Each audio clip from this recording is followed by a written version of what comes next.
لما تسمع لقب نادي القرن لازم تسأل ليه الأهلي؟ علشان ببساطة القارة كلها اتكتبت بحبر أحمر من أول بطولة لحد الهيمنة. الأهلي ماشي في طريق واحد، سيطرة وهيبة وتاريخ ما بيتكررش.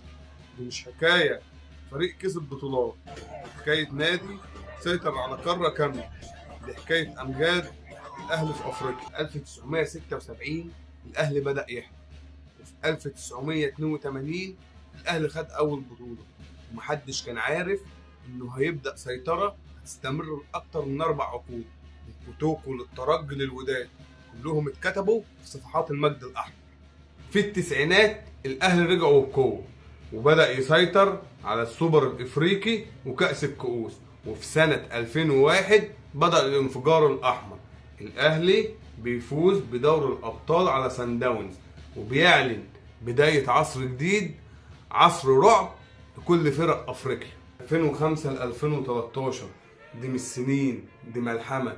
جيل أبو تريكة وبركات ومتعب وشوقي والحضري، الجيل اللي خلى أي فرقة تواجه الأهلي وهي مرعوبة. 5 نهائيات دوري أبطال، 4 بطولات و3 سوبر، واللي أهم من كده احترام القارة كلها للنادي الأهلي. اتقال الأهلي وقع، لكن الكلام ما بيقعش. 2020 كانت علامة الرجوع، نهائي القرن ضد نادي الزمالك، بطولة ورا بطولة، وفي أقل من 4 سنين الأهلي رجع ياخد مكانه الطبيعي على العرش الإفريقي.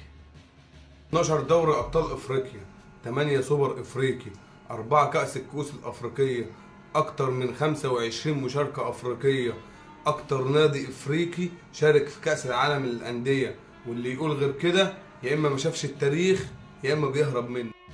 أمجاد الأهلي في أفريقيا مش وليدة الحظ ولا جت صدفة، ده تعب ودم وتاريخ صنعه جيل ورا جيل. لما تسأل أي إفريقي تقول له مين هو زعيم القارة هيقولك بكل بساطة الأهلي هو أفريقيا، وأفريقيا هي الأهلي.